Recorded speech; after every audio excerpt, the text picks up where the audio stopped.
এটা হচ্ছে ওয়ের কাঞ্জি। ওয়ে মানে হচ্ছে উপরে, যে এই একটা লাইন আর এই একটা লাইন। তো একজন দেখাচ্ছে, দেখো এইটা হচ্ছে উপরের লাইন, তো এটা হচ্ছে ওয়ে। তারপর এটা হচ্ছে সীতা, এই একটা লাইন আর নিচের দিকে এই একটা লাইন। তো একজন দেখাচ্ছে, দেখো এটা হচ্ছে নিচের লাইন, তো এটা হচ্ছে সীতা। সীতা মানে হচ্ছে নিচে।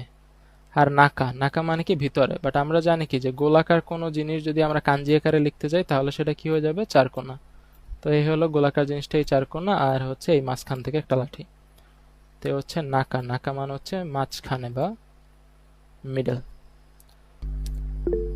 হ্যাঁ ইতিসান বলেন। স্যার কতগুলা কাঞ্জি মুখস্থ করতে হবে টোটাল? 4 মাস মিলিয়ে হচ্ছে 400 মতো, সম্পূর্ণ 4 মাসে ও 400 মতো কাঞ্জি পড়তে হবে।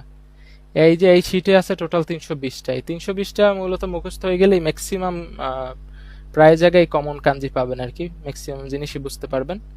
এর বাইরে জেএফটির জন্য কিছু কাঞ্জি আছে, ওগুলোর ব্যবহার তেমন একটা নাই।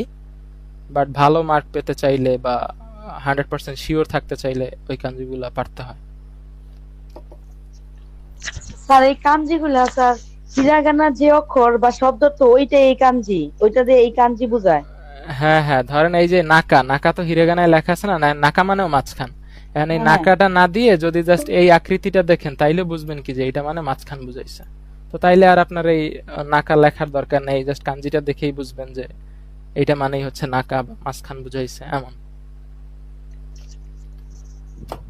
ও এই জন্য তো স্যার শীত বুঝি না, অনেক কিছু শীতের অনেকগুলো বুঝি না, এরকম অক্ষর চিহ্ন দেওয়া। হ্যাঁ বুঝবেন না, তাই এই জন্যই তো হচ্ছে প্রত্যেকটার সাথে আবার হিরেগানা উচ্চারণ দেওয়া। কারণ প্রত্যেকটা কাঞ্জি সহ হ্যাঁ হ্যাঁ লেখা হ্যাঁ, আছে, আবার হিরেগানা উচ্চারণও দেওয়া আছে। ঠিক আছে বুঝতে স্যার। পারছেন? আরেকটা বিষয় স্যার, ওই যে বলো। কাঞ্জি গুলা যে, হ্যাঁ, হুম হুম। এটার উত্তরটা স্যার ওই কি হবে ওটা তো, হ্যাঁ এটা কাঞ্জি। কোথায় লেখা আছে ধরেন একটা যে, হ্যাঁ, কাঞ্জি, যে কাঞ্জিটাই স্যার, হুম হুম। আউটসাইড, আউটসাইড, হুম এটা, হুম। এটার উচ্চারণটা কি হবে স্যার? এই যে সোতো, এই সোতো, ছোট, সোতো। ছোট, এটাই হ্যাঁ ছোট। হ্যাঁ, সোতো মানে হচ্ছে এই আউটসাইড। এইটা হচ্ছে সোতো, হিরেগানায় বলে সোতো, আচ্ছা, আর এইটা হচ্ছে কাঞ্জিটা দেখতে হয় হচ্ছে এরকম। মানে উচ্চারণ একটাই হবে তাই না? হ্যাঁ এটা এটাই। হচ্ছে সোতো। হুম।